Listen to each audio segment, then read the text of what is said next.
Gas masks and hand grenades.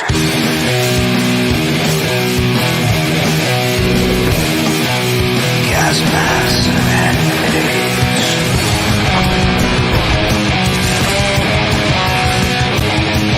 Gas masks and hand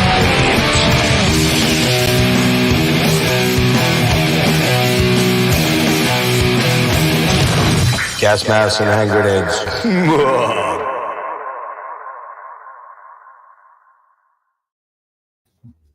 Hello. Yo.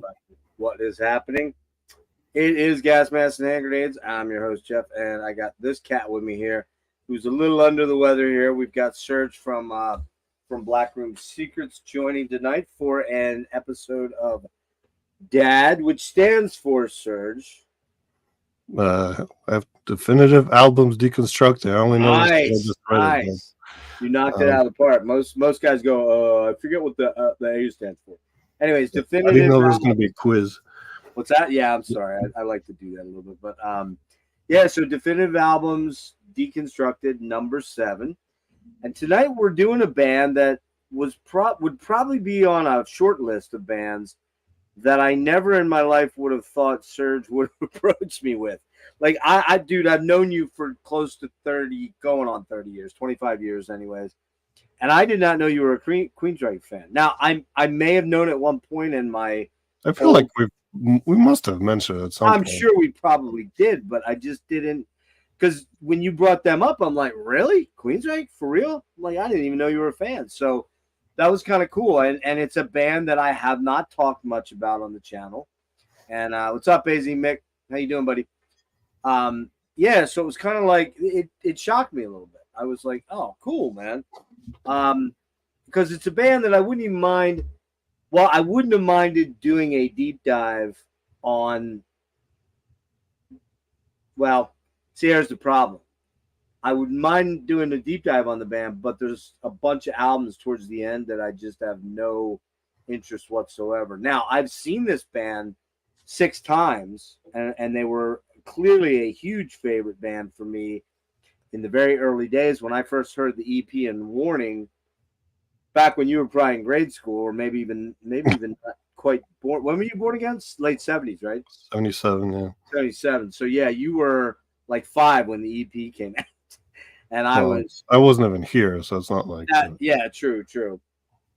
I heard Take Hold.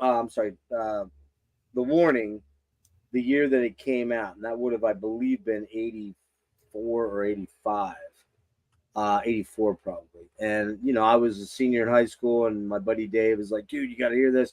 He played me that and Melissa from Merciful Fate.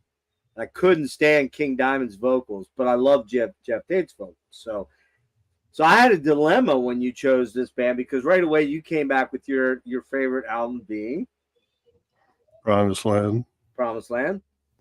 And I struggled because conventional wisdom says that both of us are crazy for our picks, because we should be picking Empire or we should be picking Operation Mindcrime, because Operation was the album that kind of opened the big doors to them and allowed them to do the bigger production thing and the bigger tours. And then they put out, you know, Empire, which was huge. And I say Empire was mainly huge because of 2 songs, Silent Lucidity, and which, you know, appealed to the softer rock, classic rock, you know, thing. And probably you could call it a chick rock song if you want to go that route, because it is. But I think that the other song there was Jet City Woman, obviously was a big one, and Empire. So those are the albums that, you know, we could be kind of like, well, maybe we should have. I was thinking the whole time, maybe I should, hey, Dino, what's up? Maybe I should be picking that album. But I really had to go with the album that I felt was kind of like definitive in where their direction went post The Warning, which was a very traditional metal album. And I chose Rage for Order, 1986. And I struggled, though, man, because The Warning, I love The Warning. And, of course, the EP would have been killer, but it's only 4 songs, so it doesn't quite fit the mold of the album. But so we're going to get into your album here, Promised Land, and we don't really get into histories of the bands or anything like that. Now, the one interesting note is that we both chose classic era Queensryche with Jeff Tate, Chris DeGarmo, Michael Well, Wilbur, I don't think that part is particularly surprising, but Eddie Jackson. Right, exactly. Eddie Jackson and Scott Rockenfeld. However, I do want to mention that when the band started to, in my opinion, after this album, this to me was the last really, really, really solid, good Queensryche album. There's a Q2K has a few tracks that are okay. Here in the Now Frontier, they tried to start to be sort of an alt grunge band, and it really wasn't working. And then everything after that, like Tribe and American Soldier and Dedicated to Chaos, man, it's just not very good. And apparently the band felt that way too, because they eventually moved. Chris DeGarmo left after Here in the Now Frontier when the sales started to dwindle. And by the way, I got a pretty cool little sales chart I'm going to bring up here in a minute to show or to talk about the album sales for them. But when they started to kind of tail off, I left after Here in the Now Frontier. I was kind of done. Everything I checked out from them, I'm like, man, how did this band like do this? Like, what happened? And then they kicked the whole Tate controversy in 2012, the whole spitting on his bandmate and getting into fistfights and all that shit. And they kicked him out, or they fired him. And then that kind of played out in the media for a long time, who was going to get the name and blah, blah, blah. And then they bring in Todd La Torre. And Todd La Torre would sang in Crimson Glory and some local Florida metal tribute bands, and one being a Queensryche band. They formed this new version of Queensryche. In fact, they were a different name for a little while, Something West. I forget what the other name was. Something West was their initial band name, because it was Michael Wilton, Eddie Jackson, Scott Rockenfeld, and then Todd. And forget who they brought in on guitar. Maybe Mike Stone. Jeff Tate's son-in-law. Can't remember his damn name. Somebody will probably tell me. But anyways, long story short, Gunner maybe was his name. I can't remember. But, this band kind of went through a lot of nuttiness. And I do think that Todd La Torre, without question, is a better singer than Jeff now, because he's, 20 years younger, or 15 years, probably 15, 16 years younger.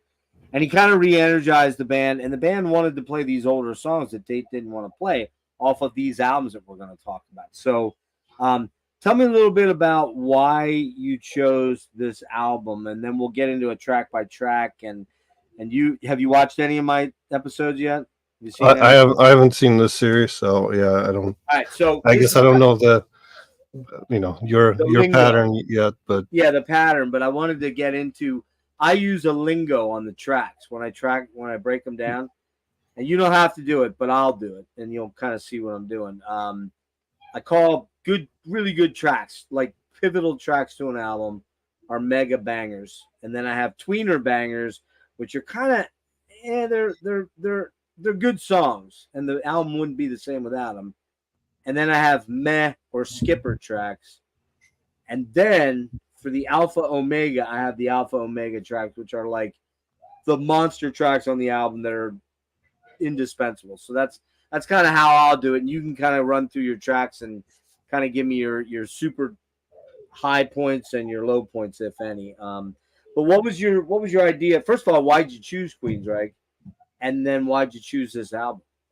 Well, I mean, first of all, to be fair, I gave you a list of bands, and you saw Queensryche on it, and then I think you made the actual choice there. Oh, did I?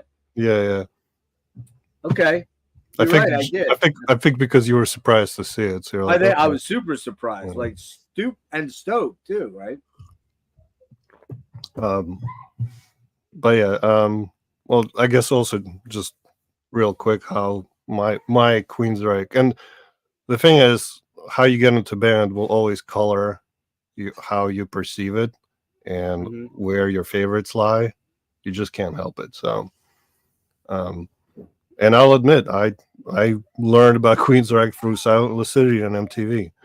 I mean, I'm sure a lot of people did, right? Yeah. And then I started going, back and eventually fourth.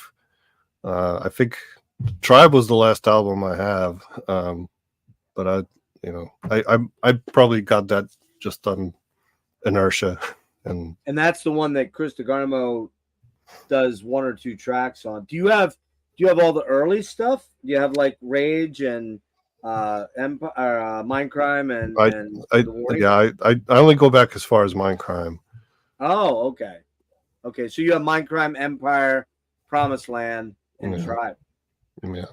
Okay. And Q2K, I think. Oh, Q2K's in there too. Right. And Here in the Now, you have that one? I don't have that one, no. I have a spare. I'll send it to you. I would send you my actual album, but I have two of that one. Weirdly, Rick sent me one. Strangely. Yeah. So just to put a frame of mind, I come in 90s, right? Yeah. Into Queensryche. So I don't have necessarily that shared memory of the 80s metal Queensryche. Yep. Which I think is, for somebody like you is nostalgic. Sure. For me, it's not quite the same, and also it's not necessarily my favorite style. Right. You could definitely make a case for Empire, but I feel like it's very uneven. And Empire? also, yeah, I agree. it's top heavy with a couple of songs. I mean, there's a couple other good songs besides Silent Little City and Jet City Woman, which, by the way, I did get into like lucid dreaming for a little bit, which I thought it was a. Oh, really? Yeah, I thought it was an interesting concept, and I think that song was how I learned about it. Yeah. But again, I think it's an album. It's uneven, and Mindcrime is fun, but it's just I can't go with the rock opera. I don't know. I can't. Well, I mean, if you want to go definitive, utilizing sales and commerciality, a Mindcrime or Empire blows everything away. It's like 3 million copies. Yeah, I mean if you go by that criteria, I mean, it is what it is. And then and Mindcrime would be the second. Yeah, so. Mindcrime is about from when this was. Well, let me read it real quick. So, let's see. The Queensryche EP sold 236,000 copies. Warning, 217, actually less. Rage, 273, and then we get to and this is as of 91 figures. These are 91, so we're already talking 30. What? Where are we at? 91, 2000, 33 years ago, somewhere in that 32, 33 years ago. So these figures have changed somewhat, although probably not massively in the last 10, 15 years because of streaming and because people just started to stop buying albums, right? So you got Rage was 273. Operation Mindcrime wasn't even yet a million sellers. So it was gold, but it hadn't reached platinum status. 868 on that. Empire now in 94, these are 94 figures, sold 3,290,000. Promised Land 750. That kind of surprised me a little bit. 750. Here in the Now Frontier was 311. Q2K 150. Tribe 76. This one really surprised me, but shouldn't have. Mindcrime 2, which they tried to kind of bring it all back to the original sound, and they brought Ronnie James Dio in. I think DeGarmo was in on that as well. Sold 132,000. And then after that, man, it's just everything is barely even breaks 10K, which is kind of crazy. I think as Dina said, Mindcrime 2 was, I think, a mistake. Yeah, it's terrible. I think sometimes it's tempting to go back to what made you successful, but not a little. You can't cheat off of yourself that much, Well, I will say that listening to these albums very much makes me want to go back and listen to the EP, which I kind of know like almost by rote, and then go listen to The Warning again and see if I really made the wrong choice. I didn't want to do it tonight because I'm like, man, I'm going to change my mind, and I've already got artwork and I can't do that. But I do want to listen to Mindcrime. And when while we're talking real quick before we get into our albums with Empire, I mean, I love the song Empire. I love Della Brown. I love is there any what's it called? Is there Is there anybody anybody listening? That's a good one. which one? Is there anybody? Yeah, Yeah. anybody listening is killer. And I still like Jet City Woman, man. I cannot listen to St. Louis City. I fucking hate that song. It's just I mean, like I've literally haven't heard it in 20 whatever years, I'm sure. right. So when I did a quick listen to just kind of like, convince myself that I shouldn't pick Empire. Yeah. It's just one of those songs that agitates me now. I loved it back in the day. It was great. It's a great ballad, but it's one of those songs I can't. It's like freaking, Sweet Child of Mine or Paranoid or something. There's just certain songs I don't want to hear. MTV and radio killed a lot of songs. I mean, that's Sure did. Yeah. Sure did. All right, so let's get into your album a little bit. Why don't we're going to say Jeff Tate, Chris DeGarmo, Michael Wilton, Eddie Jackson, Scott Rockenfeld. Was recorded and mixed at Bad Animal Studio in Seattle in the summer of 1994. James Jimbo Barton is the producer. He did stuff like Politics of Ecstasy and Dreaming Neon Black from Nevermore. He did oh shit, I had all kinds of names and now they're escaping me. Son of a bitch. I'll go find it because he did a lot of stuff. It's the 5th studio album by the American heavy metal band Queensryche, and their highest charting record at that point was then. Well, how? No, that's not possible. That's not possible. They say this is Wikipedia and it's fucked up. They say it was their highest charting record to date in '94. It's actually no. I think that's actually true. Just really? because as far as chart position, but not sales, right? Right. Yeah, chart position because we went up to 3, I think. Wow. On the charts on the Billboard 200. That's fucking crazy. Mindcrime was not like that close. Empire was 7. Okay, all right. How about that? So technically, so from a chart perspective, it is technically the most successful Queensryche album. Parker, that's it. Parker Lundgren. Yeah. Jeff's son-in-law. He's married to Mariah. I think Jeff's daughter Mariah. Which Tate is one of those guys where I've waffled. He does a lot of interviews, and I thought maybe I could get Jeff Tate on. And I'm like, because he was, to me, Jeff Tate was kind of the OG super operatic metal singer. I mean, even over King Diamond, overall, Fates Warning guys, all those, the Watchtower guys, he was the OG. He was the guy. But I just, man, whatever went down with all that stuff with the band, I struggle with whether I'd really want to talk to him. And I just watched a video the other night. He's out on tour right now. I kid you not, this blew my fucking mind. He is doing all the old Queensryche, and he's struggling, but he's better than he was a couple years ago. I think he had a heart operation and feels healthier and isn't drinking as much, but he can't do the screams that like he used to. I mean, that's 64. A lot of, he's 64. Yeah, but he doesn't sound bad. I'm not gonna lie, he doesn't sound bad. But what's comical about his band right now, and I mean comical, I pulled it on, like I had to like rub my eyes and go, am I seeing what I think I'm seeing? 4 guitar players, 1 bass player, 1 keyboard player, and 1 drummer and him. That's 8 guys on stage, and he's playing small theaters and kind of bigger bars.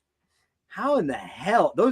He can't be paying those guys much. There's just no way. Why do you even need 4 guitars? I mean, there's some twin leads there, maybe, and that's about as complicated as it got. Yeah, look, the only band out there that does that now is Maiden, and that's just because they kind of have Yannick there as an honorary sort of guitar player because he filled in and helped them out at a time when things were rough. But man, it's just fucking crazy, man. Anyway, I don't think you can have 2 Jeffs in one stream. That's no, that might be bad too. 2 Geoffs, and he's an OG, so there you go. There's actually a kid in my high school named Jeff Tate. Oh, really? I think you told me that once. Yeah. So that's crazy. And he was not somebody who would listen to Queensryche. Let's put it that way. So was he a G or a J? No, he was a G. Yeah. Oh, that's crazy. How about that? So this was released October 18th, 1994, 4 years after the very successful Empire. The album was re-released on June 10th of 2003 in a remastered edition with bonus tracks. We're not going to talk about bonus tracks. Yeah, so jump into this thing. Talk about the album track by track, or however you want to go about it. Well, Then I'll jump in. again, obviously personal taste, right? But I think this was their peak in a lot of different ways. You know, they kind of veered between, you know, this kind of specific rock opera of Mindcrime. Then they had Empire, which is completely all over the place. This has a loose concept, which is kind of like my favorite approach to an album. It's not overwrought, you know, it's not like, it doesn't hammer you on the head of it, but there's a thread that ties songs together. It's a lot of mental health for the most part, you know, introspection, you know, disillusionment, and those things are very easy to relate to. It doesn't age much. You know, you listen to some of the stuff, and you know, you can kind of relate to the songs. And I think that's some of the concepts that are more like, you know, conspiracy or whatever, government, sci-fi. Sometimes that stuff ages poorly, you know. But look, I think the concept here worked pretty well for me personally. Musically speaking, I think it's constructed well in terms of there's dynamics, there's dramatic moments, and it varies. So it keeps your attention, in my opinion. When I listen to Rage, I think I still have to say it's, you know, it's a little more samey, you know. Boo. Well, I mean, in my opinion, right? It's We'll just, get there. you know, you don't have as much of a dramatic moments for me. And even just there's a site where you can pull up an album, and it gives you a BPM graph of the songs. Okay. If you look at Rage, it's like there's one jump, and then it's like, you know, it just kind of stays within a few beats for the whole album. Okay. You know, Promised Land is, you know, jumps around. Oh, for sure. It's up and down quite a bit. Yeah. Yeah. So yeah, I think it's what makes me love music are moments that give me goosebumps and just memorable moments. And I feel like this album has a bunch of those, more so than I thought Rage did for me personally. Okay. Well, we disagree there. Well, I mean, of course, That's the whole point of doing this, right? You picked Rage, right? Sure. Okay. Yeah. You know, and I think musically speaking, I mean, you got a little bit more variety here. You know, Jeff plays saxophone on a couple of songs, which I thought he does. Really cool moments. There's sitar, there's cello in there, there's piano. From a rhythm section perspective, I feel like Rage, especially like bass, is a little more simplistic. I feel like there's more interesting bass lines on Promised Land, again, for my ears. Mm-hmm. And then production is better, but that's because I mean, what do you expect? It's, you know, Rage was their second album, plus technology evolved. Yep, so. Technology evolved 10 years beyond that. Yep, that I would agree with. Production on Rage that's my one big problem with it overall. What about songs? Let's go through the songs here a little bit. Talk about, you know, I don't know if you did it like you put out. Yeah, I mean, I have, you know, notes on tracks. I have like song by song breakdown. Okay, go for it. So obviously it starts with like just a soundscape piece, but again, that already kind of catches me. I'm like, all right, they're constructing something, you know, they're building something. So like, what is it going to be? And then it kicks into IMI, and I think to me that's a standout track. There's that really cool sitar, you know, with the cello. It got that reverse echo that started with Rage. Rage had that one, I forget which song, but I think that's when they first learned how to do the reverse echo. Yeah, it's Serre. Chemical Rebellion. I can't think of the name of it. I gotta go look. Yeah, Go but ahead. anyway, so that's like, it Chemical sticks in my Rebellion. head that Chemical Youth. that chorus of like I am mine. They got that sitar, you know, uh, uh, line following that. I don't know. I'm already in the mood. Like that track instant, like, okay, I'm in. Like I'm listening to this album, right? Damaged. I mean, it's a little bit more of a straightforward rocker, but it still has these couple cool moments where it's something a little bit unexpected. Where it just kicks into when it goes lower, with like Mother Mary in control. It's like a little, it's a little goosebump moment for me. Which I guess, by the way, he's obsessed with Marys one way or another. Sister Mary, Mother Mary. Yeah. That's a trope Jeff was mining a lot. Also, like lyrically speaking, again, I think it sets up the general concept, of mental state, and again, I find it a little bit easier to relate to.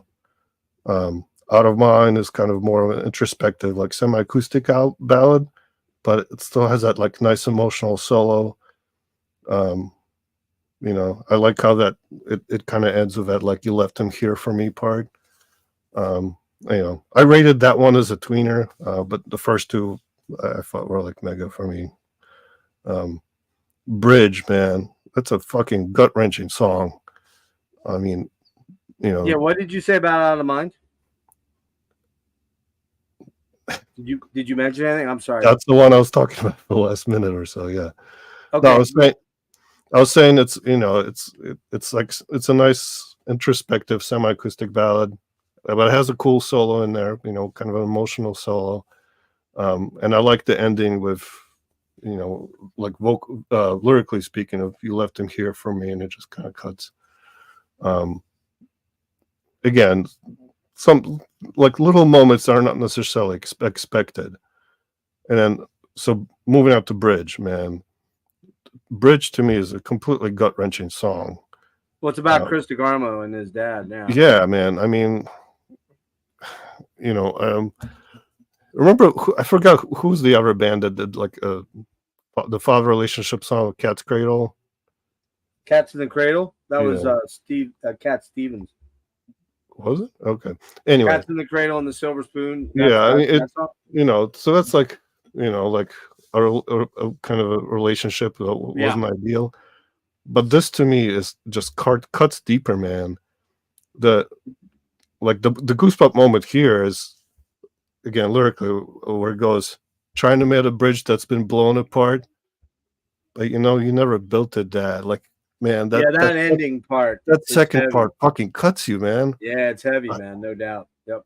It's a heavy song, and the cool way that they do the music, where it's like, you never did that, Dad, and it's kind of like descending down. Right. It's got that like, instead of going up and trying to be triumphant, it goes down to sort of show like this is dissolving and devolving. And I guess his dad passed away, and this was his way of sort of reconciling that, he never was there for him or whatever. I didn't dig deep into it, but I know that it's Chris DeGarmo. Yeah, I mean, look, you don't write a song like that unless unfortunately, you've experienced something pretty. Oh, Harry Chapin. I'm sorry, that's right. It was Harry Chapin. Yeah. Yeah, but yeah, I think Ugly Kid Joe is probably the version. I never heard that one. Yeah. Then Promised Land to me is a standout of killer track. Yeah. Just again, like very moody, like big, foreboding. Yeah. Dark, claustrophobic. Yeah. Yeah, and again, like relatable. It's that like resentment to growing up, and yeah, had that cool like delay solo, and had the saxophone part, And Well, there's a then lot going on in the background too. There's a lot of effects and yeah, they do. swirling There's a lot voices sonically and happening, and of course they sonically, ended with like the bar scene. yeah.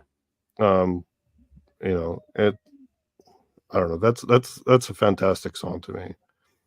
Um, Disconnected is also very catchy. I love the riff on that song. Again, you're kind of continuing that theme of mental issues.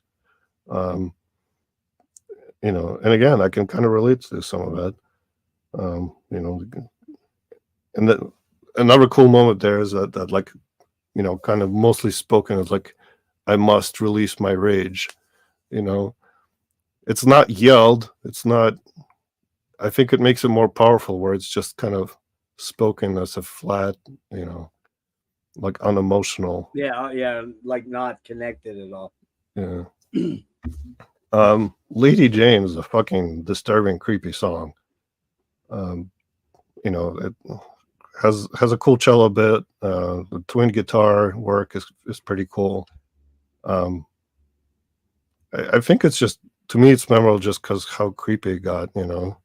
Where you like, you can have it either way. I don't know. I still don't quite know what the song's about.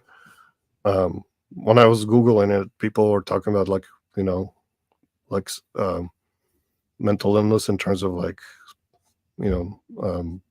psychotic episodes, but Okay. it also kind of sounds like potentially like abuse, which to me is more disturbing. So,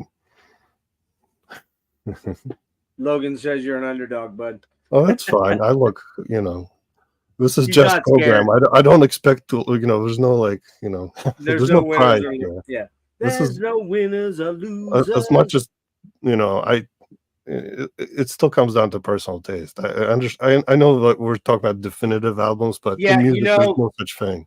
actually, let me interject there for a sec because when I brought this thing up with Rick a month ago or so, I said, "Hey, I'm thinking about doing this series, and I think I'm gonna call it this." And the reason I called it that was really what I should have said: definitive to, it's a personal thing to you. Yeah, and that's what So it is. Yeah, definitive to me. yeah. Yeah. So realistically, as I started this out, if you really wanted to get into definitive for this band, the definitive album has to be Empire. It's the commercial peak, it's the sales peak, right? All that stuff like that. But like you, I think it's kind of uneven. There's some really good tracks on it, and there's some kind of tracks where they just start getting almost too commercial. They kind of reined that in a little bit over on Promised Land, I which actually I hadn't listened to in a lot of years, and when I went back to it here and did it twice, I was like, oh, this is a darker album than I remember. Yeah, And yeah. I like And you that. know me, I love dark. I love the darkness I, too, right? real So quick, just a fun exercise. Google Queensryche band photo, Rage, and then Queensryche band photo, Promised Land. we're gonna do that. We're gonna show the Rage stuff in a minute. Rage era Queen. They're glam rock They're glammed persona. out hard, yes. Mm-hmm. Promised Land, man, just like dudes in Jeans like and leather t-shirts, jackets, like black leather shirts, jackets, whatever, black and shirts. very Yep, like, yep. They again, went. more relatable to me personally. Well, and they got away. They got away from the industry, which was trying to pigeonhole them into a particular sound, and they kind of did. Should be mentioned that the first time I saw Rage was 1986. So, and it was weird because I saw a little note on a couple days ago. It was on Queensryche's Instagram. They were celebrating a show in Philadelphia opening for Ozzy, and it was the exact show that I first saw them for. And I will tell you, the funniest part of this story is that they come out on stage and they are super glammed up in their spandex and costume and the hair huge and poofy, and Jeff looks kind of like a freaking vampire because his hair's all slicked back in this strange looking thing. And then, as if it couldn't get worse, Ozzy comes out. This is the ultimate sin for him this year. Ozzy looked like fucking Phyllis Diller, I swear to God.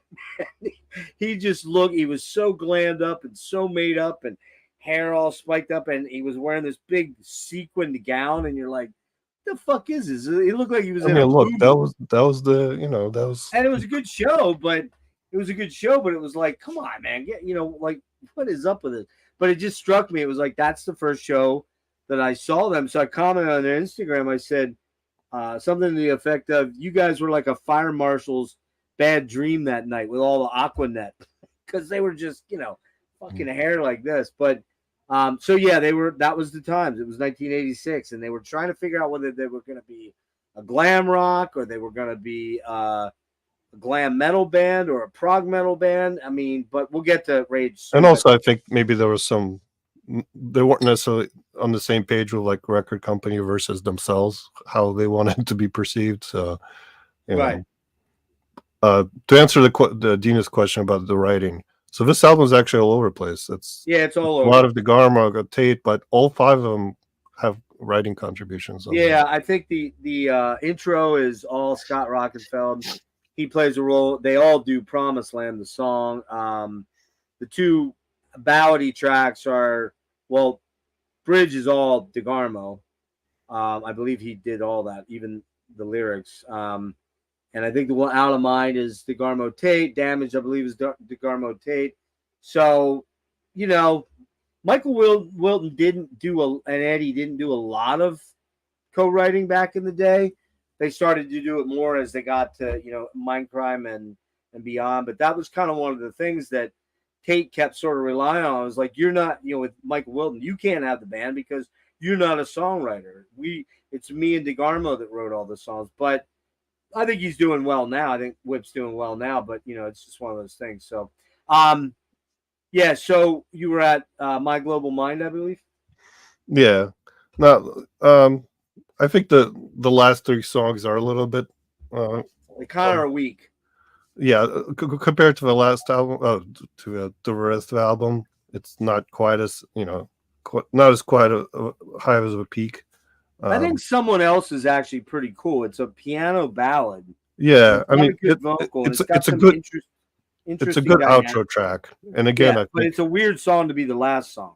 Well, no, I think it makes sense to be the last song from a concept perspective. See, I would have rather heard "Promised Land" as the last song to end. No, I think again from a concept perspective, I think it kind of makes sense where you explore these different, like mental pressures, and yeah, and then and then you end up with this, identity crisis. But I mean, but there's still like One More Time is kind of a moody track. You can kind of sing along to it. My Global Mind was it's funny because at that time there's a lot of songs that end up being very dated about the information age. Yeah, the time, but this one is actually not. Time rules are changing, attention span is quickening. I mean, still true, right? I think that part is kind of cool. I think for that topic, it didn't age as badly as some of the others. I think actually Rage goes into a little bit of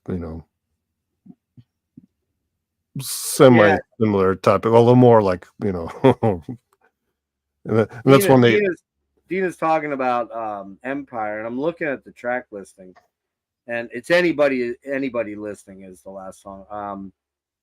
And quite frankly, Empire, anybody listening, Della Brown, Jet City, and The Thin Line. The Thin Line is probably my favorite song on that album. It's about a 50-50 album for me. I mean, Best I Can's okay. I don't love it. Yeah, that's what it is. There's Rainy Night, it's okay. Resistance, it's okay. Silent for me is Hand on Heart, kind of cheesy.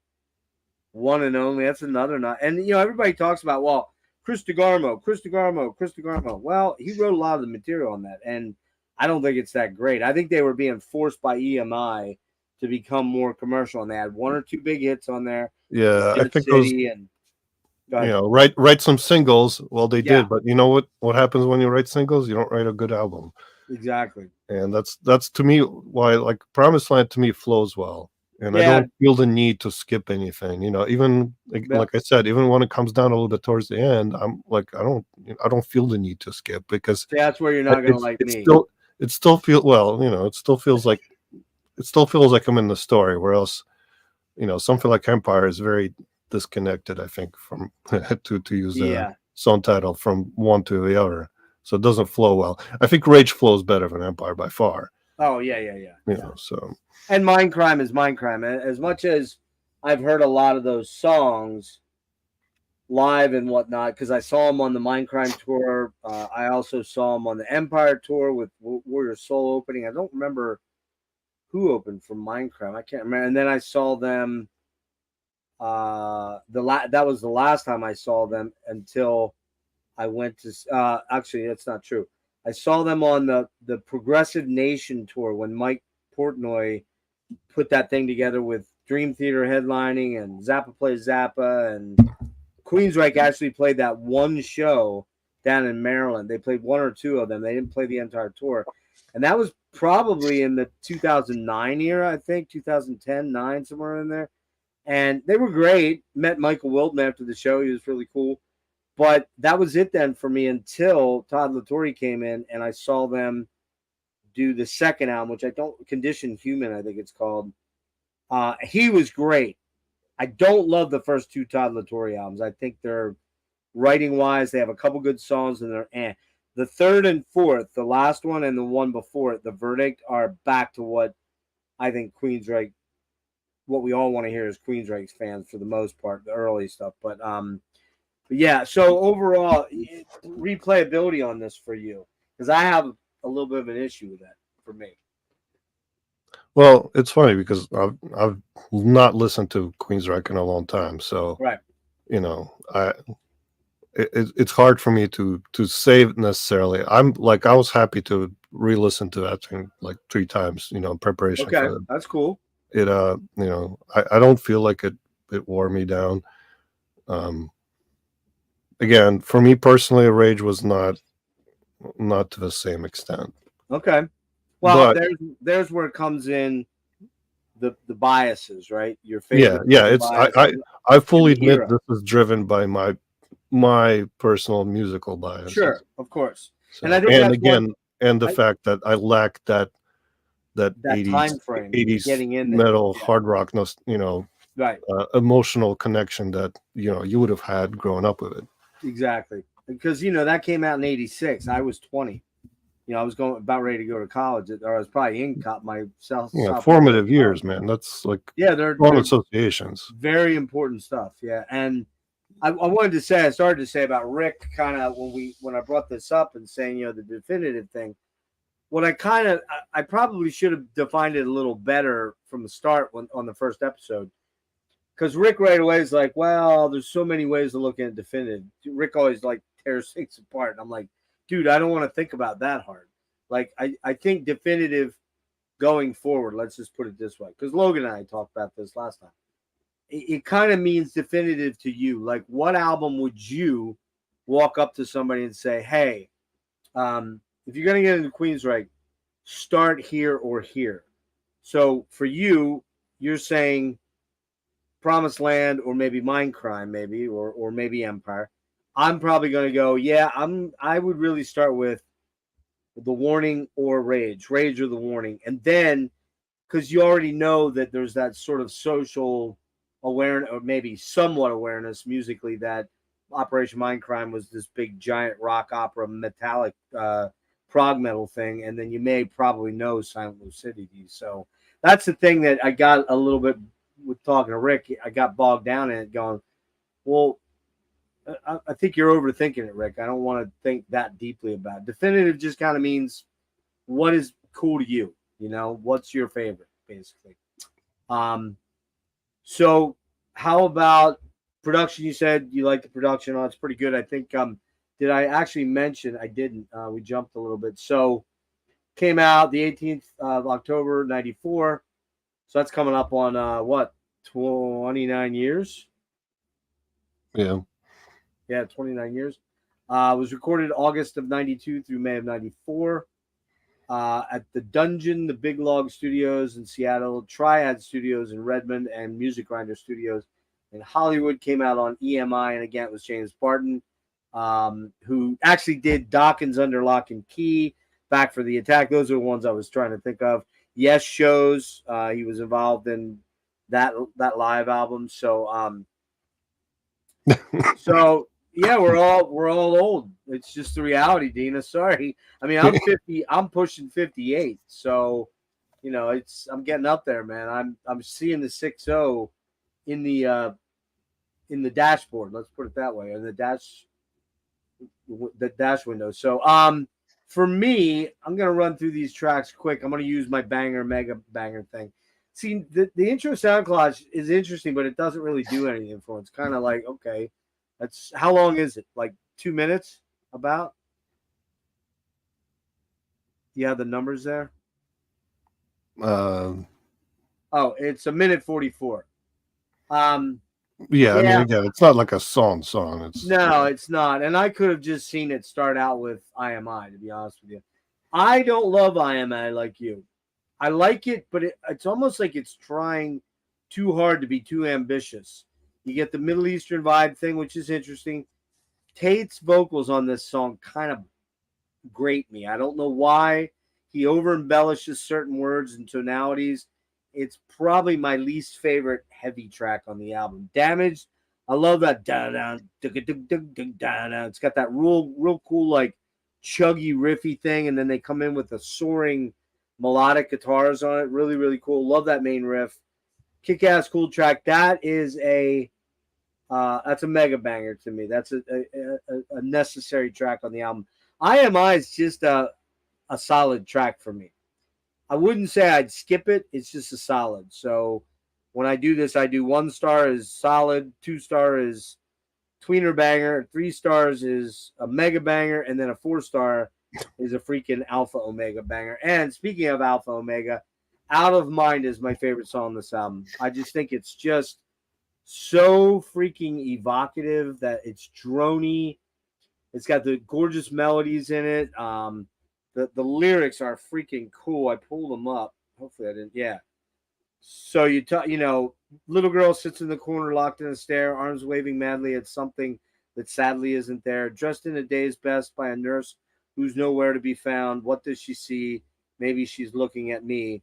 It's just got that cool little drony acoustic thing. And like you said, this song very much with you reading this, old man strapped to the seat of his chair, wearing a gown, shouting and cursing at someone who clearly isn't around. Father Time has twisted his mind.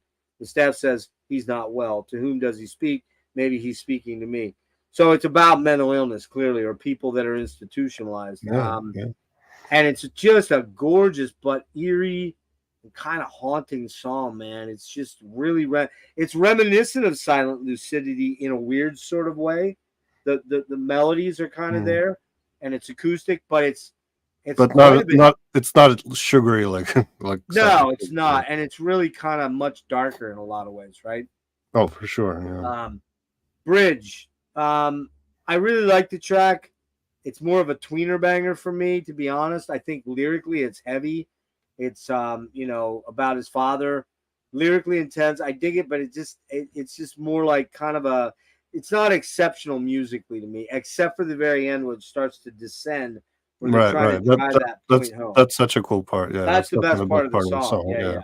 So I'm not saying I don't like it. It's just kind of a 2 star as opposed to a 3 or 4. Promised Land is a 4 star. That's an alpha omega like Out of Mind. Dark foreboding track, really almost creepy at times. Claustrophobic, great song, some really cool licks in it, riffs, possibly the best overall heavy song on the album because it's almost 8 minutes if I'm not right. I think it's a prog song. Yeah, it's a prog song, which other than maybe Roads to Madness, which I think is in that range, a little shorter, and Sweet Sister Mary is like 10 minutes. This would be probably their second longest song. Dig that song a lot. Disconnected, it's kind of a weird experimental Queensryche meets hip hop track. It's got that disconnected. You can't do it. It's just a weird sort of, like a hip hoppy sort of beat in it. That's the one that has quite a bit of sax in it, if I'm not wrong, right? Yeah. Yeah. It's vibey, it's beat driven. The second time I listened to it, I dug it more than the first time. I'm gonna give that a mega banger. Lady Jane, it just doesn't do anything for me, man. It's just kind of there, and it's borderline skipper. It's right on the edge for me. And My Global Mind, probably the worst track on here. It was like they were trying to do something that was alternative rock and maybe get the radio with that, and it sounds like they were trying to do an alt rock thing. The Tate influence on this song feels Recorded in Seattle in the 90s. well, yeah, but it doesn't I sound don't like think that actually really played him. doesn't sound like a grunge song. Yeah. I'm kidding about that. One More Time, man. Chorus is okay. It's just kind of there. Doesn't do a whole lot. Doesn't do a whole lot for me at all. I like Someone Else. It's got a cool refrain. I like the piano work. I'm not sure who's playing piano on that. Do you have the credits there? Let's see who played piano. I'd be curious to know if it's DeGarmo. It's DeGarmo, yeah. It is DeGarmo. Okay. Good piano player. I was kind of surprised how decent he is. And then there's a bonus track on the reissue you didn't listen to called Real World. That's from some movie that I didn't even make note of. But the song is very, very cool. And I hate to say this, I don't remember this song at all. I don't think I've ever heard it. It's called Real World. Somebody will know what movie it's from. But my overall problem with this album is that, unlike you, I feel like it's from Last Action Hero. That's it, Last Action, yeah. Which I've never seen, to be honest. And again, I don't really count this as part of the album. That was added later. So I just mentioned it because it was on there. Again, my overall problem with it is that while it's the last good OG created album, I think they were trying to figure out where they were going. Like, where were they still going to be a metal band? Were they going to be a prog band? Were they going to be a pop band? Because you go to Empire and you hear something like Best I Can. That's almost a radio song. It's a little too long for it, but it's a radio song. Rainy Night Without You. That's a radio song. Silent Lucidity obviously worked. I just think there was pressure on them to create some radio-friendly songs, and the radio-friendly songs on this album don't work for me. They just don't do much for me. Because you're not going to... What are the radio-friendly songs? Because this to me doesn't sound like radio. Well, I think One More Time or My Global Mind, or even potentially, now there is a full version of Someone Else that I didn't listen to. That's a full band version. That's quite a bit longer. I probably should have done that, but obviously it didn't make the album. But yeah, I don't know if they had singles from this album. I Am I was a single. Was it? Okay. Yeah, that was a video, and I'm pretty sure Disconnected might have been. No, I know I Am I was. I know that for sure. Disconnected or Damaged, one of those two, maybe. You'll have to look it up and see if you can find it, but I'm almost certain. Let me see. Yeah, Disconnected was a single. Yeah, that's what I thought. Because I remember hearing on the radio and actually, Bridge was, I guess. Bridge was too. Okay. Or maybe I think it was packaged with Disconnected as a B-side. Okay. So but I know I Am I. There's a video out there for I Am I, and that was played on Headbangers. So for me, I'm going to give this like a 7.75 out of 10. I have one skipper. I have two borderline skippers, 3 solids, 2 omegas, and 4 mega bangers and 2 omega bangers. That's kind of how I broke it down for the 4 tracks. So as far as replayability, it's probably like a 5 or a 6 for me. And I would say production's, unlike the production on Rage, which kind of suffers from the 80s stuff, production on this is really, really good. It's well done. All right, so we're going to talk about. I didn't pull my CDs. Actually, you didn't show yours, did you? I mean, not that you have to, but we all know, right? But I don't know. Maybe somebody hasn't seen it. Yeah. There you go. I do have to Cool say cover. that I like the Queensryche, cover. yeah. Which, by the way, this was a poster. It was a what? Oh, It poster. was a Yeah, yeah, poster. yeah. I like that. I like that artwork on that one. It's I mean, pretty cool. yeah, like art wise, that's pretty cool. I do feel like this whole like the Queensryche symbol is one of the better band logos. Right. Oh, the Tri-Rite's killer, dude. That is just absolutely killer, man. I was so excited to find something to throw on the thumbnail that was cool, that looked sort of shaded and all that stuff. I did some shading and stuff because now I'm a thumbnail master with the Oh yes, graphic design is your passion. that's exactly right. Rick, watch out, buddy. I'm coming for you. So let's jump into mine, and I'll do a quick. Everybody's probably seen it, but I'll do a quick share screen thing here. I have all these albums, but I just don't know. I didn't want to dig around for them. Sorry. So there you go. That's the cover of Rage for Order, which again, that's another pretty cool looking cover. Kind of has that global vibe. You got the Earth down here. You've got the Tri-Rite. That was the first appearance of a Queensryche, by the way. It was. You're right. That's right. Yeah.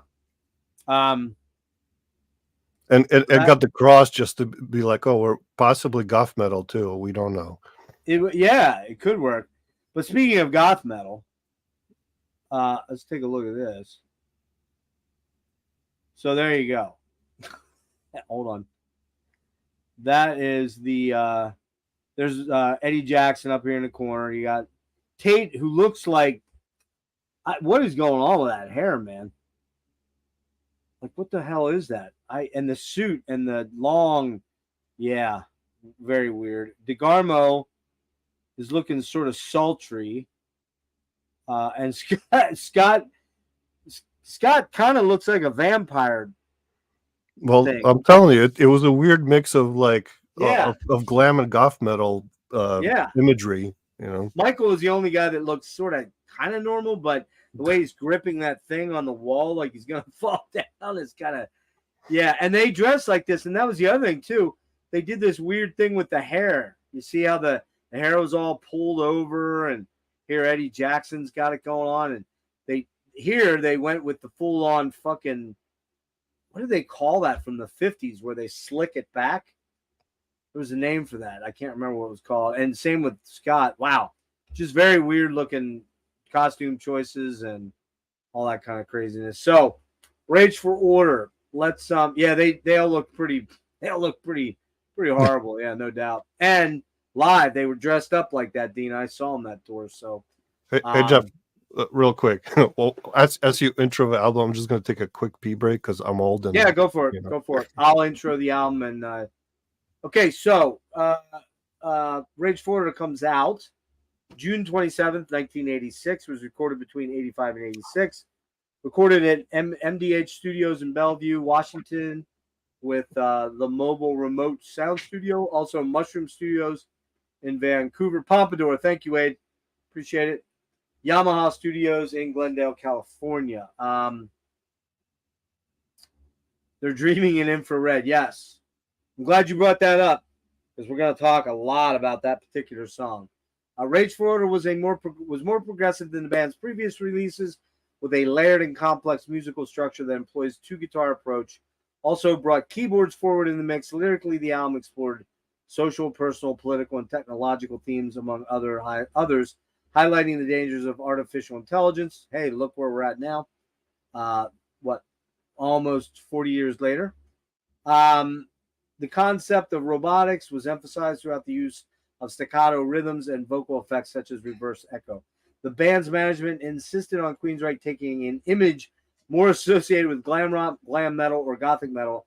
As a result, the promo photos and album artwork depicted the band members wearing trench coats, heavy makeup, and perms. Yeah, bad choices. The cover of Lisa Dalbello's Gonna Get Close to You was chosen as the album's first single. And I heard you say, Dina, you don't like this song. You're not going to like what I have to say about that because I actually dig this song.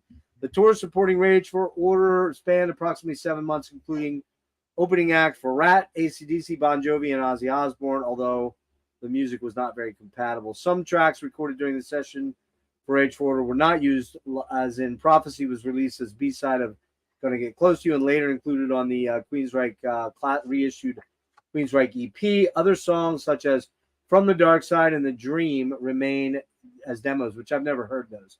The band had also written Rage for Order as a title track, although it was not included on the album. The main riff from the song was worked into an instrumental piece played during some shows on the tour supporting this album and eventually morphed into the track Anarchy X on Mindcrime. Yeah, as you said, first album to feature the Tri-Reich, as most of the later albums would feature it, each time with subtle changes.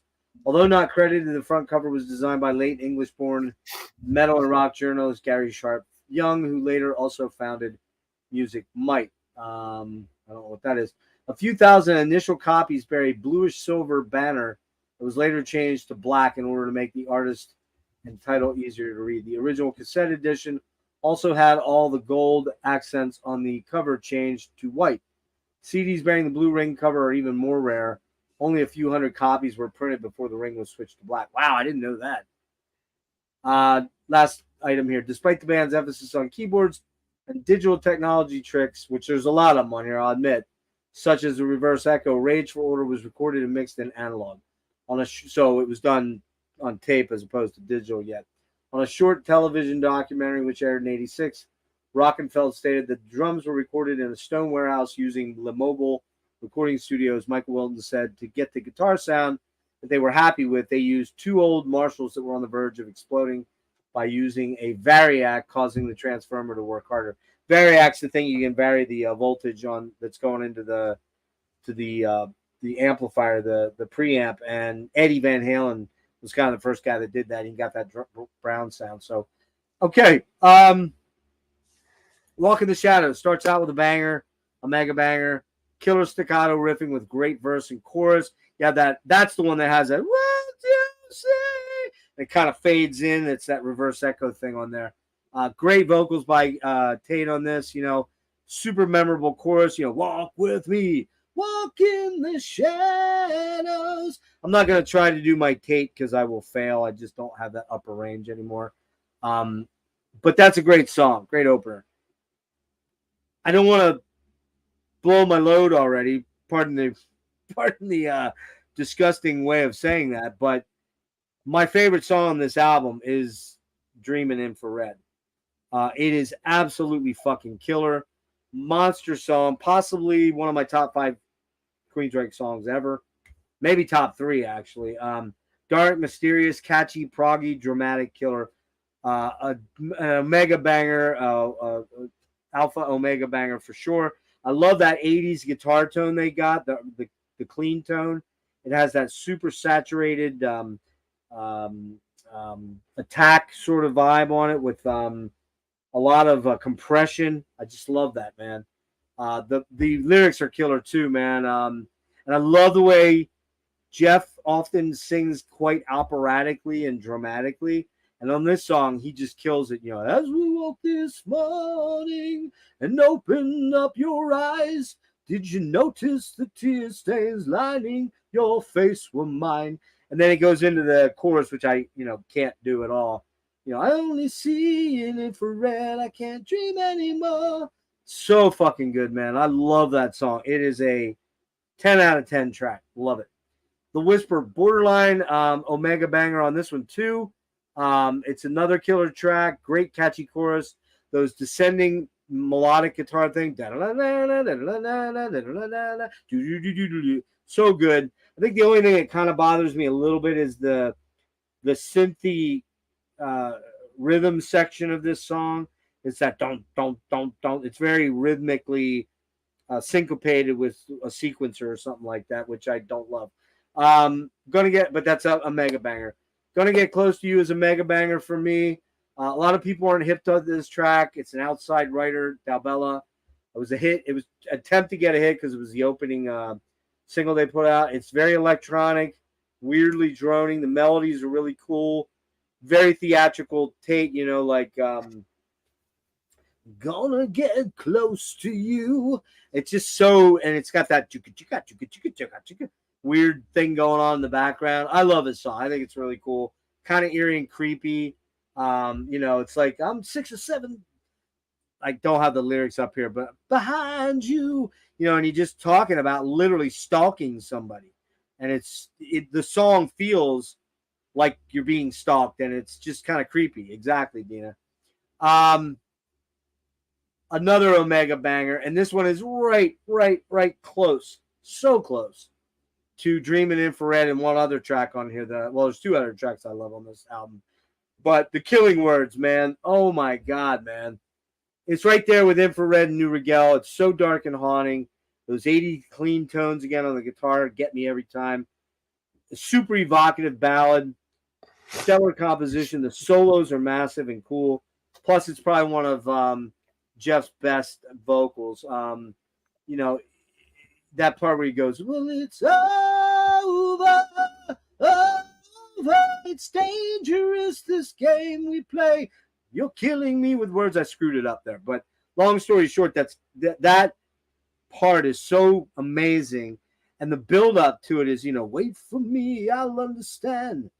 I just need time to comprehend. I'm forgetting the fucking melody now. I'm thinking I'm going to get close to you. But I remember there was a time when the fears we had, we left behind and we danced.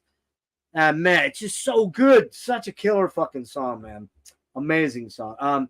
Surgical Strike, that's a mega banger. Really cool, great chorus, ripping solo on this one. Jeff's vocals kind of bug me a little bit on this song. He's doing a lot of that weirdly affected sort of vocal, and you got all that Fairlight gated stuff, which is cool for the time, but it sounds very dated. There's no doubt it sounds dated. So Surgical Strike, that's still a banger, a mega banger for me. Then we get to my second favorite song on the album, which is New Rigel, man. What a killer track. So it's kind of like the promised land of this album. It's dark, it's brooding, it's kind of unorthodox, it's kind of nightmarish. You get those cool, haunting, swirling, spooky synths, and the guitars that are in there. And vocals on this just absolutely rip, man. You got, they do the little thing with it down. The intro is the acoustic thing, and down, down, down, down, down, down, down, down, down, down, down, down.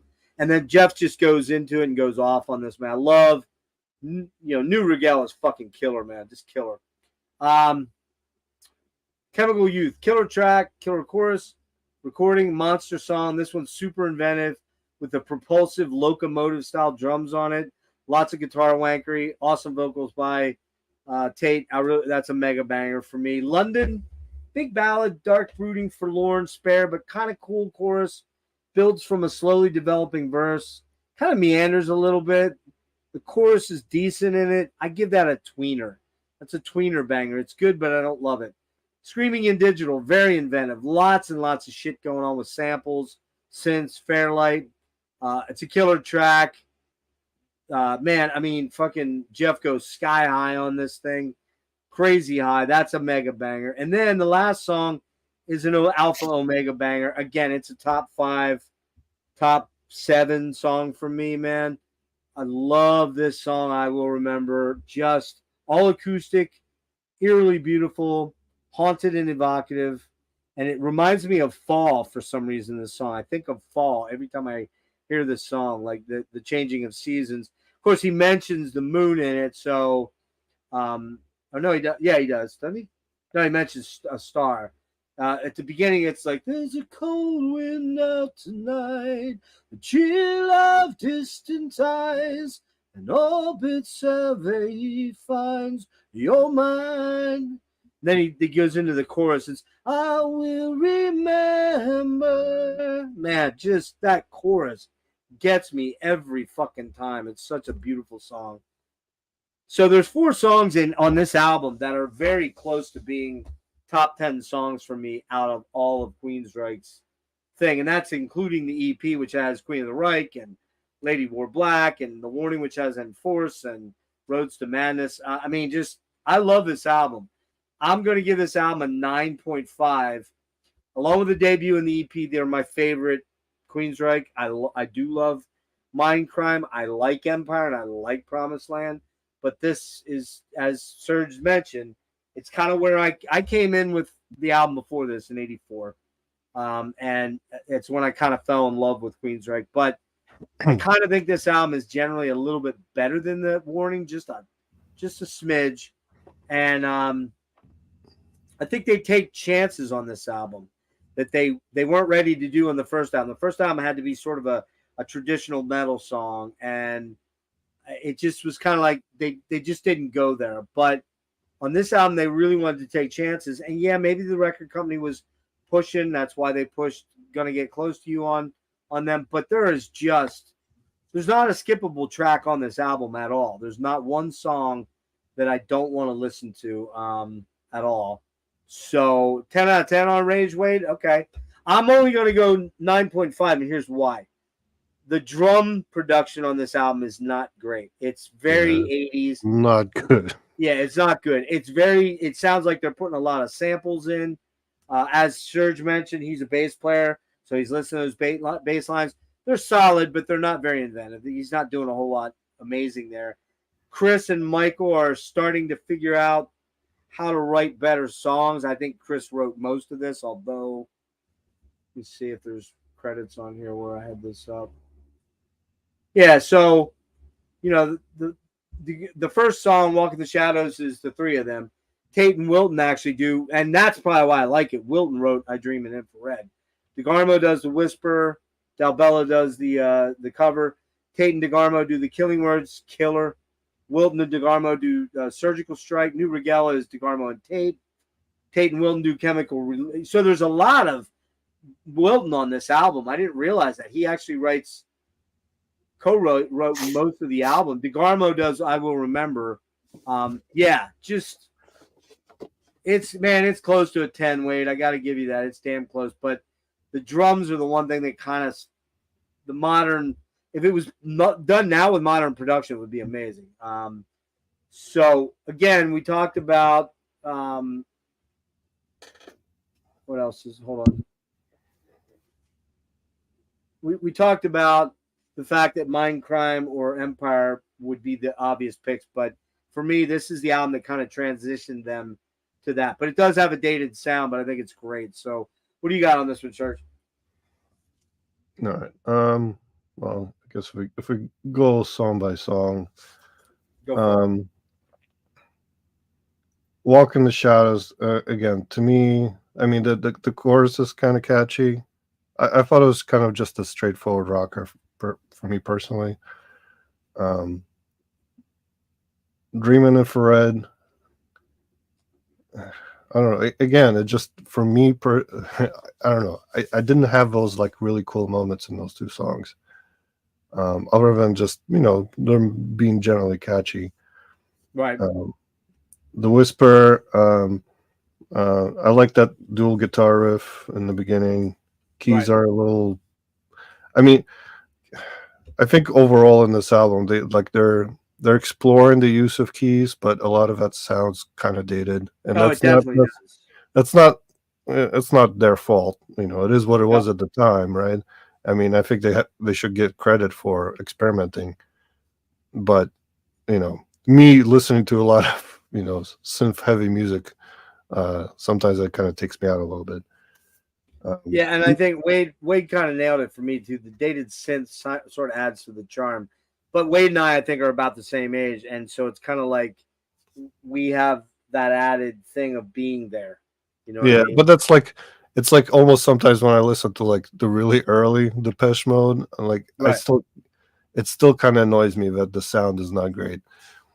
Where did you come in on Rush? What's the first Rush album you heard? I couldn't tell you. Moving Pictures, probably. I don't.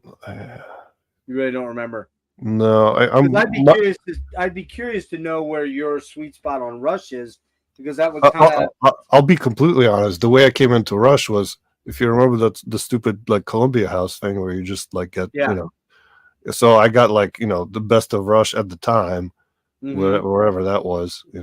So that So you was got an so assortment. my initial introduction to Rush was kind of all over the place because Assortment tracks. Yeah. You don't have an affinity, unlike me, who bought Hemispheres yeah. in the store and saw that artwork and was like, I gotta have that, and then got Farewell right away, right after that, and kind of went in that. That's my always where I go. So I kind of do that with Queensryche. It's that early '80s, mid '80s, Yeah. and while I like Promised Land, I just don't see it the way that you do, which is fine. Well, that's understandable again. Yeah. And for me, again, I listened to Promised Land where you said Rage was you were like 20ish, right? Yeah, I was 20. Yep. Yeah. Well, Promised Land for me Yeah, you're was in your late teens, right? yeah, I was like, graduating high school. So Yeah. like, not quite 20, but still like it's that it's the age where Well, your it's your always music that age. really connects with you. Yep, when from about 12 or 10 maybe if you're really lucky and you kind of connect with music, but I was 10 when I heard Kiss Alive. I had heard stuff from Jethro Tull and Yes and Zeppelin before, but it didn't connect yet. It was Kiss that made me go, oh, okay. And I don't even listen to Kiss anymore. I haven't listened to Kiss in fucking 30 years. But it's where I came in. It's what got me interested. And what kept me interested was that's where I started. And then all those bands in the late 70s and early 80s, that was the shit where I always tend to go to. It's just Yeah. natural. So go ahead. All You right. were at So Whisper. "Gonna Get Close to" is a weird for me song. Like I really liked it, like the driving intro, and I was like, oh yeah, this is going someplace cool, and then the chorus just kills it for me completely. I don't know, it doesn't work You for don't me. like the "Gonna Get Close to No, I You"? hate it, fucking hate it. So I don't know why All they. right. I don't really know the history of why they decided they need to do a cover of some I think weird the I Canadian think the chick, but label did. I think the label pushed them to do it to get a hit. yeah. Um, Killing Words, I like the atmosphere in the beginning, catchy riff. That over part is really cool. Oh, it's so cool. That I think that was when I think of like more memorable moments, I feel like I had less of them in this album, but that was Okay. good. Okay. Surgical Strike, again, okay song. Synth effects were kind of cool but short. Again, they're it just didn't do enough for me. Um, I don't know what's the right pronunciation for new New Rigel. new Rigo, It because could be Noi. It could be because Noi, but I don't think I it's thought it'd be a Noi. Regal, but I don't know who knows. It could But be. I guess he sings it right, It so I could be just New Rigel. No, yeah, in the thing he says, "New Rigel is here." yeah. So I guess Yeah, that's the right yeah. pronunciation. It's New Rigel. So You can't tell me that song's not cool. no, I think that I'm just trying to decide if that was my favorite track on there, because you have that really cool, the catchy riff, the vocal effects are kind of cool, And the nice build intro up, is all sinister sounding, right? yeah. So yeah, I think to me that's like the Queensryche that I like, where you kind of again a little bit more drama, Mm-hmm. where it's not just a rock song, so Mm-hmm. Mm-hmm. um so yeah, that's definitely one of my favorites. Chemical Youth to me was okay, but Throw away. nothing particularly memorable for me. Um, London, it's got a little bit of a build up, some nice guitar, a bit of a head bopper. So to me, that was like a tweener. Yeah, that Um, song kind of is a snoozer. That's the one snoozer on the album for me. Because it does the chorus is just that London, London. Da, da, da, da, da, da, mm, da, da. It's like it just doesn't do a whole lot for me. Probably the worst yeah. song on the album for me. Screaming and Digital, that's another one where like the intro was cool. Um, not a bad song. Um, I thought like this is where compared to um Um, this is the song where they talk about the computer word made flesh. It's like this part I think didn't age as well in terms of talking about information age. Right. So it was, I don't know. This to me was like between a tweener and a mega in your words. Um, I will remember. I think that's like that sparse emotional piece that they do pretty well. So I probably connected with that a bit more. So I forgot to mention the coolest part on that song, the whistling. oh yeah. I don't usually like whistling in songs. It was very like Winds of Change almost. Yeah, but it works on that one, and they also do it a little bit in Lady Wore Black. There's a little bit too, which I think was a carryover to that. This is kind of a nod to Lady Wore Black a little bit. So is this one you'd pick up if you were out and saw it in a used bin somewhere? Yeah, I would grab it. I mean, I don't have a physical copy of it, so if I saw it, especially like cheap. But if I had to pick a Queensryche album to listen to, it wouldn't be my first. That's what I'd say. No, that makes sense. And again, I think the guitar here is great. Sure. There's lots of cool guitar. The rhythm section just makes me a little bit sad. Yeah, that is the drag on this album. That 80s, mid 80s production where everything is gated and the drums kind of sound synthetic and probably are. There's probably a lot of sampled MIDI drum samples that are going in there because MIDI's starting to become a huge thing in recording at that point in time. But they did say it's acoustic, but I guarantee you there's a lot of synth drum that's accenting that stuff. And there's a lot. Rockefeller's a really good sort of crazy, he's not maybe Mike Portnoy, but he's a pretty active drummer, and he doesn't do a lot that's kind of really all that exciting on some of these songs on here. Although some he does, like Digital Dictator. I'll say this, the drums to me were mostly brought down by the sound. Right. Rather than the choices. Not so much the performance. The beat. Performance. Yeah. I mean, the bass is both. It's thin in terms of sound. Yep. And it's really boring in terms of. There's not much going on. Yeah. Yeah. I agree. Okay, cool. Well, so we did it. I don't, again, the point of these is not for anybody to win or lose or anything like that. I think that they're kind of just to highlight specific albums that we find in a band's catalog special, and again, that definitive album's tricky. To be blunt with you, I created that to make a nice acronym. DAD. It's fun. Look, sometimes retronyms, I believe is the term, where you make up the acronym first. No, but so retronym is a situation where you make up the acronym first, and then you figure out what words fit it. Well, I don't know that I did that. I don't think this is the case, but it's for some reason I had the word definitive in mind, and album was obviously going to be part of it, and then Deconstructed because we're going through them track by track and talking about replayability. For me, I really loved listening to Rage. I listened to it 3 times. I listened to Promised Land twice, and I didn't have to force myself to listen to them at all. But I was like, I want to listen to that again. What I've been doing now is I'll listen to the album first, not make any notes, and then I'll go back and I'll usually listen to my guest's album first. Then I'll listen to my album, no notes. Then I'll go back and listen to your album or whoever my guest is, and then come back to mine and make notes, and then come back to mine and make notes. And I feel like for some reason it allows me to. My palette is there. I feel like that's the best way. I did the same thing. My first listen, I just listened because I think that way you're not distracting. You're just listening. Exactly. You're just focused on the music, and you're kind of getting your initial impressions are what they are in here.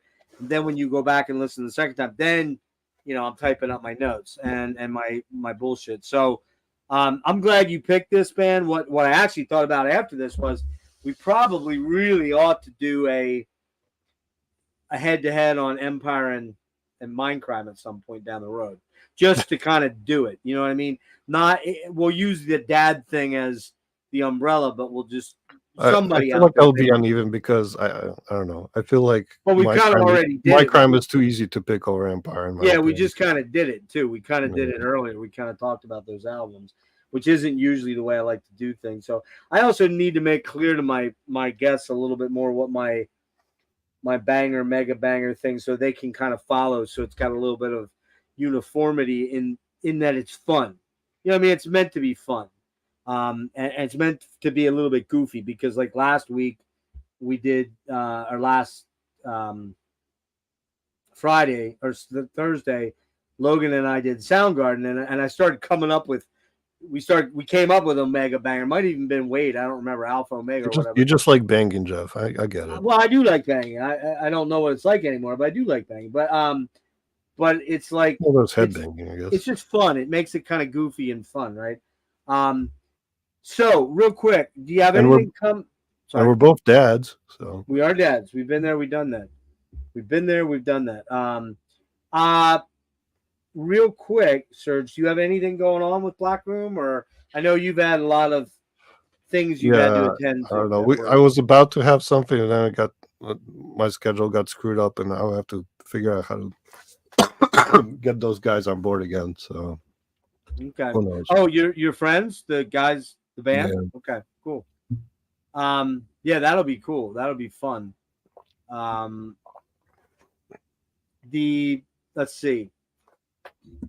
Yeah, we'll probably do one on Dream Theater, Dina. Actually, Dream Theater is a band I've kind of wanted to do a deep dive on, and I think Serge, you expressed a little bit of interest in that, right? I don't think I can handle listening to a Dream Theater discography. No James LaBrie anymore.